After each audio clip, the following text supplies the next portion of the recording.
Good evening friends.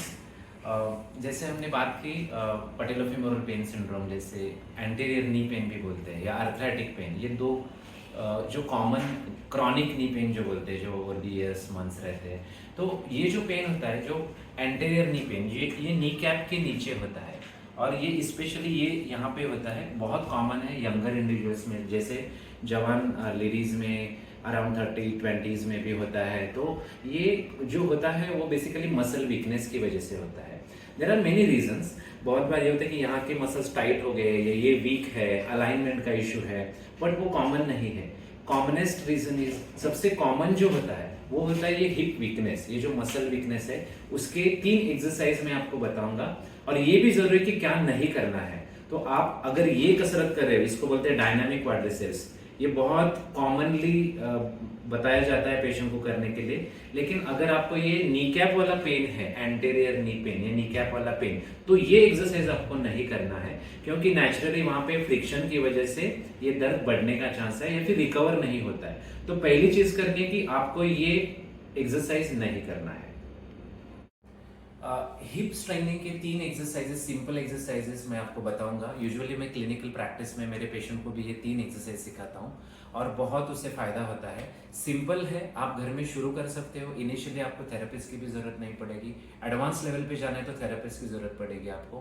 But 3 exercise बहुत जरूरी है, जैसे हिप फ्लेक्सर एक्सरसाइज बोलते हैं, देन हिप एबडक्टर एक्सरसाइज बोलते हैं, साइड वाला और पीछे वाला, जैसे ग्लूट्स भी बोलते हैं, या हिप एक्सटेंशन ट्रेनिंग। मैं पहले आपको दिखाता हूँ। एकदम सिंपल एक्सरसाइज है और इसमें 2 चीजें याद रखनी है। घुटना सीधा होना चाहिए, सीधा के सीधा ऊपर उठाना है, और जहां पे जाएगा वहां पे 10 काउंट्स 10 सेकेंड्स तक आपको होल्ड करके रखना है। तो पहला एक्सरसाइज मैं आपको सिखा रहा हूँ। एक नी है, वो आपको थोड़ा सा फोल्ड करना है, अराउंड 30 to 40 डिग्री बेंडिंग करना है।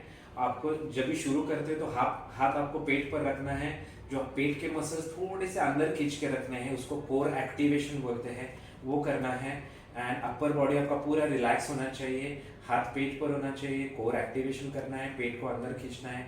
उसके बाद आपको जो राइट नी का एक्सरसाइज, राइट नी के दर्द के लिए जो एक्सरसाइज करना है, हिप फ्लेक्सर स्ट्रेंथनिंग एक्सरसाइज, उसके लिए ये पैर धीरे धीरे धीरे ऊपर उठाना है और जहाँ पे ये नी का एक लेवल आ जाएगा दोनों का, तो वहां पे आपको रुकना है और वहां पे रुक के आपको 10 काउंट्स करना है। अराउंड 30 to 40 डिग्री आप ऐसा ऊपर आके रुकाना है। 2 चीजों का ख्याल रखना है कि आपका पैर नी पूरा सीधा रहना चाहिए और आपको वहां पे जाके मिनिमम 10 काउंट्स होल्ड करना है। 15 तक कर पाते हो तो बहुत अच्छा है। तो यहाँ पे रुकने के बाद ये हो गया, फिर इसको नीचे लेना है धीरे धीरे धीरे। आफ्टर 10 काउंट्स ये नीचे आ गया। फिर आप ऐसा कि दोनों साइड पे करना होता है एक्सरसाइज हमेशा, that is the rule. And फिर ये बेंड कर दिया और दूसरा जो है घुटना आपका, जो दूसरा पैर है वो आपको धीरे धीरे ऊपर उठा के जाना है, अगेन 30 to 40 डिग्रीज अप, और वहां पे रुक के आपको अगेन 10 काउंट्स करने हैं। 1 2 3 ऐसे 10 सेकेंड्स तक वहां पे होल्ड करना है। तो ये आपको इनिशियली 3 बार कर सकते हो, 1 1 2 2 3 3। ये होने के बाद आपको सेकेंड ग्रुप ऑफ मसल्स का करना है, उसको बोलते हैं हिप एबडक्शन। उसके लिए आपको ये पोजीशन रखनी है, नीचे वाला पैर आप फोल्ड रख सकते हो और जो दूसरा पैर है वो अगेन ऐसे रहेगा आपका फेसिंग अप, मतलब आपको पूरा उसको लैटरल डेक्यूबिटस पोजीशन बोलते हैं, मतलब एक करवट पे लेटना, दूसरा शोल्डर ऊपर होना चाहिए, एक शोल्डर नीचे रहेगा, नीचे वाला पैर आपका है वो बेंट रहेगा, और फिर आपको यहाँ पे या पेट पे भी हाथ रख सकते हो या नीचे भी हाथ रख सकते हो। तो better always to keep it here so that again core activation, पेट को थोड़ा अंदर खींच के रखना है और अगेन 30 to 40 डिग्री ऊपर जाना है और वहां जाके आपको अगेन 10 काउंट्स करना है। Again the rule is same, पैर सीधा रहना चाहिए, पैर में बेंट नहीं होना चाहिए और आपको वहां पे 10 सेकेंड्स तक होल्ड करना है। 4 5 ऐसे स्लोली करते करते करते आपको 10 सेकेंड्स रुकना है, नीचे आना है। उसके बाद नीचे आ गए तो थोड़ा ब्रेक ले सकते हो, क्योंकि ये 3 बार करने के बाद आप दूसरे पैर का करना है आपको।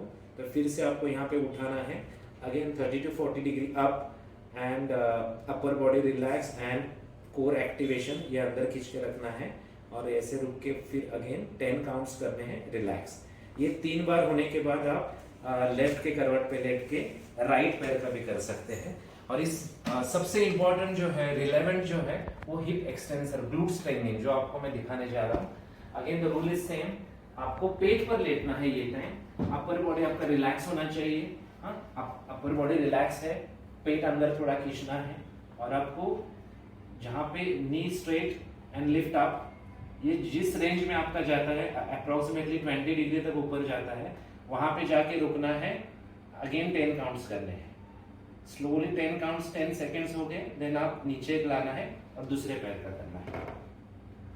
तो ऐसे आप 1 1 2 2 3 3 3 बार हो गया, ऐसे 3 कर सकते हो।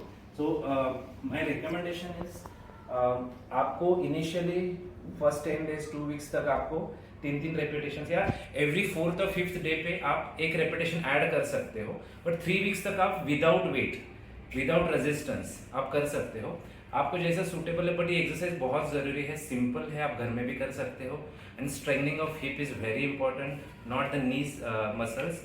तो आप ये कर, एक 4th और 5th डे पे एक 3 का 4 रेपिटेशंस एंड 4 का 5 नेक्स्ट 4-5 डेज के बाद 5 रेपिटेशन, ऐसे आप धीरे धीरे 8 to 10 रेपिटेशंस की तरफ जा सकते हो।